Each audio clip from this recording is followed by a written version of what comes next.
Hello दोस्तों, कैसे हैं आप सब। स्वागत है आपका हमारे YouTube चैनल में। दोस्तों, आज हम जानेंगे अमेजोन जंगल के बारे में। दोस्तों, अमेजोन जंगल का नाम सुनते ही हमारे दिमाग में जो सबसे पहले आता है वो है यहाँ पर रहने वाले अलग अलग तरह के भयानक जानवर, जैसे कि एनाकोंडा, पाइथन और कोबरा इत्यादि। लोगों का मानना यह भी है इस जंगल में आज भी डायनासोर रहते हैं। ये जंगल इतना बड़ा है कि आज तक इसका 25% हिस्सा ही देखा जा चुका है। हमारे साइंटिस्ट को भी नहीं पता है कि ये जंगल बाकी के 75% हिस्से में क्या कुछ छुपाए हुए है। 1925 में एक ब्रिटिश एक्सप्लोरर पर्सी फॉसेट अमेजोन जंगल में एक सुनहरी शहर की तलाश में निकले थे, यानी सोने की नगरी की तलाश में, लेकिन वो ऐसे लापता हुए कि आज तक कुछ पता ही नहीं चला। अमेजोन रेन फॉरेस्ट दुनिया का सबसे बड़ा रेन फॉरेस्ट है। ये लगभग 70 लाख स्क्वायर किलोमीटर में फैला हुआ है। इतने बड़े एरिया में भारत जैसे 2 देश आ सकते हैं। यहाँ प्लांट्स, एनिमल्स और माइक्रोसीज की ऐसी किस्में रहती हैं जिसमें से अभी तक सिर्फ 10% का पता लगाया गया है। हर दिन यहाँ नई स्पेसीज एक्सप्लोरर की जाती है। साल 2017 में लीड्स यूनिवर्सिटी ने एक रिसर्च में पाया कि अमेजोन जंगल बहुत ज्यादा मात्रा में कार्बन डाइऑक्साइड ग्रहण करता है और ये पूरी दुनिया को 20% से अधिक स्वच्छ ऑक्सीजन प्रदान करता है। इसीलिए इस अमेजोन रेन फॉरेस्ट को पृथ्वी का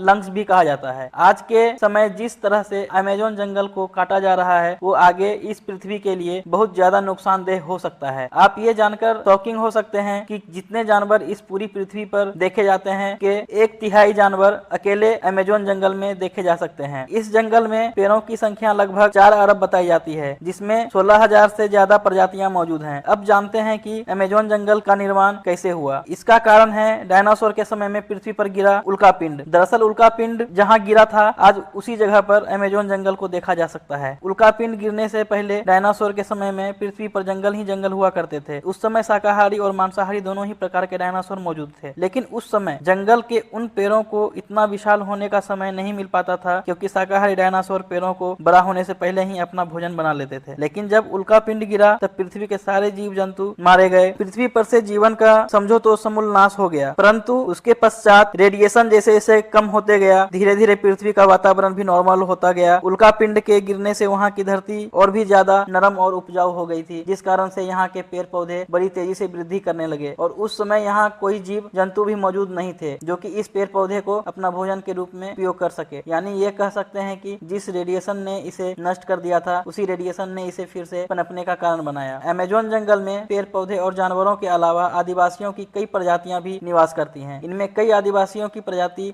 तो ऐसी भी हैं जिन्हें बाहर की दुनिया का कोई जानकारी ही नहीं है। इसके अलावा इस जंगल में ऐसे जीव जंतु और वनस्पतियां मौजूद हैं जो पूरे दुनिया में कहीं भी नहीं है। अमेजोन जंगल इतना बड़ा है कि इसकी गहराई में क्या है ये कोई नहीं जानता। जैसे कि हमें पता है कि इस जंगल का क्लाइमेट बिल्कुल वैसा है जैसे कि कई हजारों लाखों साल पहले धरती का हुआ करता था। तो साइंटिस्ट भी इस जंगल के क्लाइमेट से ज्यादा छेड़छाड़ कर उसे नष्ट नहीं करना चाहते हैं। शायद उल्कापिंड के गिरने से इस जंगल के गहराई में कोई रहस्यमय दुनिया छुपी हो। अमेजोन अपने अंदर न जाने कई रहस्य छुपाए हुए है। चलिए जानते हैं अमेजोन जंगल की एक सबसे बड़ी रहस्यमय दुनिया यानी सिटी ऑफ गोल्ड के बारे में। ये यहाँ की सबसे बड़ी मिस्ट्री है, जिसे एल डोराडो भी कहा जाता है। कहा जाता है कि किसी समय में यहाँ एक ऐसा शहर बसा हुआ था जो पूरा सोने से बना होता था और यहाँ का किंग रोजाना सोने के पाउडर से नहाता था और फिर अमेजोन के नदी में सारा सोना बहा देता था। 16th सेंचुरी में यूरोपियन साउथ अमेरिका में अमेजोन फॉरेस्ट में कब्जा करने का प्लान बनाकर कई सोल्जर के साथ आए थे। वहां उनका सामना वहां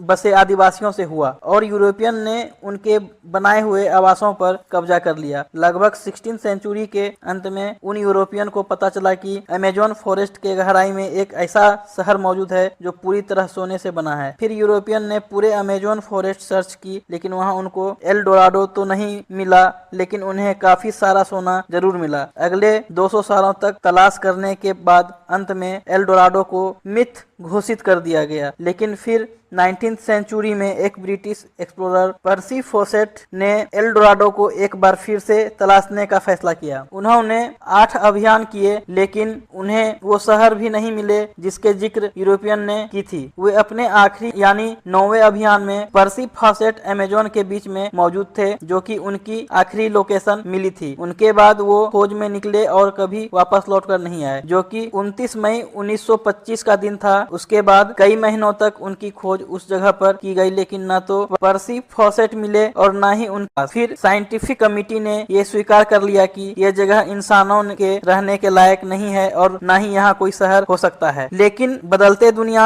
में वक्त के साथ एडवांस होती टेक्नोलॉजी ने यहाँ कुछ ऐसे सबूत ढूंढे जो ये सब साबित करता है कि किसी समय में यहाँ इंसानों ने पूरे शहर बसाए हुए थे। यहाँ साइंटिस्ट के जमीन में दबे मानव शरीर के अवशेष मिले हैं और साइंटिस्ट ने जब रडार स्कैनिंग का इस्तेमाल से खोज की तो उन्हें जंगल के लेयर के नीचे पत्थर से बनी स्ट्रक्चर मिले जो समय के साथ जंगल के गहराई में दब चुके हैं। साइंटिस्ट ने 15 किलोमीटर जमीन के अंदर 25,000 साल पुराने पूरे के पूरे शहर के स्ट्रक्चर पहाड़ों के नीचे दबे हुए खोज निकाले, लेकिन ये आज तक नहीं पता चला कि ये शहर के स्ट्रक्चर में एल डोराडो कौन सा है या वो इतने बड़े जंगल में किस जगह मौजूद था।